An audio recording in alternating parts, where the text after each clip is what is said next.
Inilah satu dari 3 jenis narkoba baru yang beredar di Indonesia dan membahayakan penggunanya. Setidaknya ada 251 narkotika jenis baru yang terbagi ke dalam 7 kelompok dengan efek yang sama, kecanduan dan kematian. Ada 4 juta warga Indonesia yang bisa menggunakan narkotika.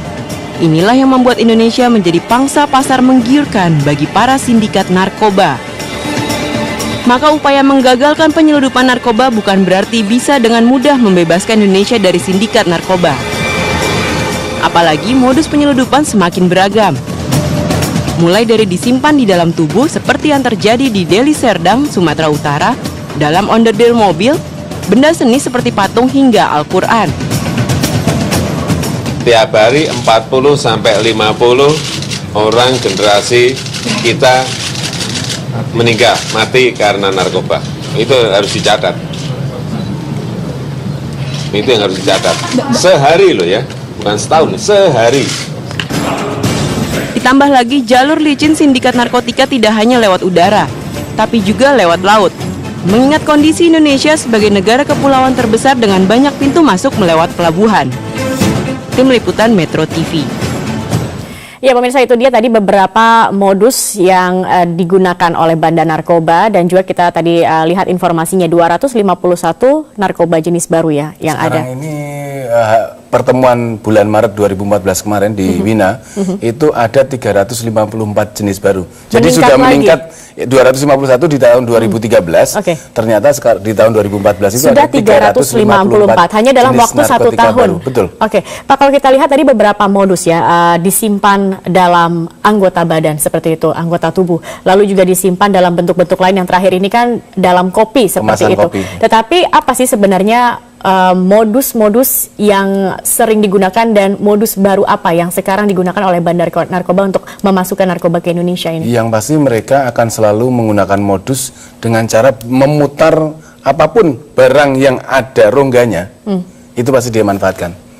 Dari laptop, dari alat-alat elektronik, alat-alat motor, kemudian apapun yang ada rongganya, bahkan termasuk rongga tubuh ya, rongga tubuh mereka gunakan juga. Jadi apapun yang ada rongganya pasti mereka gunakan. Kalau kita boleh bilang, sebanyak manusia berpikir, modus itu pasti ada yang digunakan. Tidak kita bisa hitung artinya. Manusia selalu berpikir terus kan, mereka akan menggunakan modus-modus yang mereka ciptakan terus-menerus, dan ada yang terus. Saat terakhir kemarin ada disimpan di dalam batang besi yang ternyata pada saat di X-ray tidak kelihatan kalau di dalamnya ada narkotika.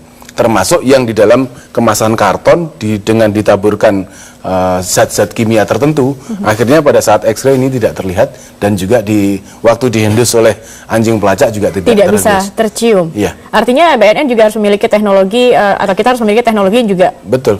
Dunia harus mengejar teknologi, dan disinilah perlunya adanya komunikasi, informasi, dan secara terus-menerus pertemuan internasional. Kita sangat aktif, BNN atau Indonesia sangat aktif pertemuan itu. Barang-barang ini kan memang saru ya, apakah memang ini benar misalnya laptop seperti itu, tetapi bagaimana bisa mengendus bahwa ini kita bisa mengetahui bahwa barang ini ada isinya seperti itu. Yang pasti itu teknik yang selalu kita pelajari dengan adanya tukar-menukar informasi dengan negara asing, modus-modus operandi yang terjadi di masing-masing negara, termasuk yang seperti ini, kita lakukan kerjasama yang sangat intensif, dan kita aktif dalam pertemuan-pertemuan pemberantasan narkotika di internasional. Itulah yang bisa memberikan kita menambah kemampuan ataupun ilmu pengetahuan terhadap kita. Kalau yang teknis-teknis gini kan itu teknis sekali, jadi mungkin nggak bisa. Kalau misalnya tadi dikatakan jalur laut juga merupakan salah satu cara, terutama untuk narkoba dalam kapasitas yang cukup besar seperti itu. Kalau tidak salah, BNN juga sudah bekerja sama dengan TNI Angkatan Laut, dan sepertinya kenapa sering sekali kecolongan seperti ini, Pak Sumirat? Yang pasti hampir semua instansi yang ada di negara kita, dari Bakorkamla, TNI AL, Polri, Bea Cukai, Imigrasi, kita melakukan kerjasama, dan kita membentuk yang namanya Satgas Interdiksi. Satgas Interdiksi di pelabuhan-pelabuhan, pelabuhan udara, pelabuhan laut, maupun di perbatasan darat. Karena perbatasan darat ini juga bisa merupakan pintu masuk yang sangat rawan. Contoh di perbatasan Etikong, Timor Leste, di Papua Nugini, itu bisa dengan mudahnya mereka juga memasukkan narkotika. Apalagi perbatasan darat kita yang cukup luas, itu pintu resmi juga sangat sedikit sekali. Ini perbatasan yang darat yang luas pun bisa dengan mudah mereka memasukkan narkotika ke Indonesia. Inilah kerjasama yang baik antar instansi tapi tetap terkait. saja dikatakan pengawasannya sangat kurang sehingga Indonesia tetap menjadi sasaran, bahkan sekarang sudah menjadi negara produsen narkoba, masuk barang belum jadinya lalu diolah di sini seperti itu. Ya, kita lihat jumlah daripada petugas kita. Artinya SDM-nya masih kurang. Saya contohkan tadi di Pulau Miangas polisinya 5, TNI AL itu ada 3 orang, Angkatan Darat juga ada sekitar 3 orang.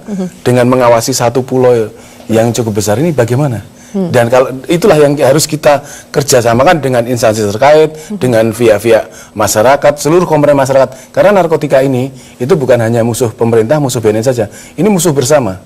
Sehingga potensi-potensi yang ada di masyarakat, baik itu LSM, Ormas dan lain sebagainya, itu dengan adanya kekuatan yang bersama-sama ini, saya yakin kita bisa menekan. Apalagi tahun 2014 pemerintah sudah mencanangkan tahun penyelamatan bagi pengguna narkotika. Artinya kita tidak hanya berpikir memberantas saja. Kalau memberantas saja seperti yang tadi, itu tidak akan bisa berhasil. Karena apa? Pecandunya tetap besar. Baik. Ada pecandu ini ada pasarnya, pasti suplai akan terus-menerus. Jadi dua-duanya sekarang kita tekan. Baik. Pecandunya kita tekan, pemberantasan juga kita laksanakan dengan gencar. Oke, kalau mengenai jaringan sendiri bagaimana? Terakhir ini yang kasus terakhir jaringan mana? Jaringan ini antara jaringan Hong Kong dan juga jaringan Malaysia. Kita tunjukkan di sini dengan keterlibatan 4 orang warga negara Hong Kong dan juga 1 orang warga negara Malaysia.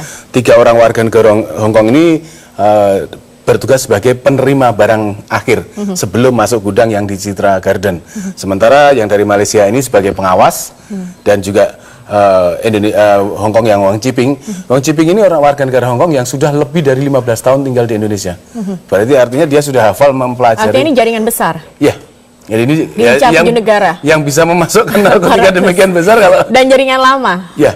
Jadi beberapa negara hasil pertemuan dari di tingkat internasional, baik regional maupun internasional, itu dalam hal tukar-menukar informasi, ternyata ini di jaringan ini sudah diindus oleh beberapa negara yang disebutkan tadi. Artinya ini juga BNN akan juga bekerja sama dengan negara-negara ya. Untuk sejauh ini progresnya seperti apa Pak Sumirat untuk membongkar jaringan ini? Kemarin kita sudah berkomunikasi dengan beberapa negara, kepolisian maupun BNN di beberapa negara untuk bagaimana bisa mengungkap siapa sebenarnya yang memiliki barang di negara sana. Siapa yang memerintahkan, kan ada orang Malaysia, siapa yang memerintahkan orang Malaysia ini? Siapa yang memerintahkan orang Hong Kong ini? Siapa yang membiayai pembelian kapal? Baik. Itu pembelian kapal, kontrak rumah, apartemen, dan lain-lain ini pasti ada yang membiayai. Itulah yang sekarang sedang kita cari. Oke. Total yang berhasil dikumpulkan oleh BNN sejauh ini berapa dari? Yang apanya?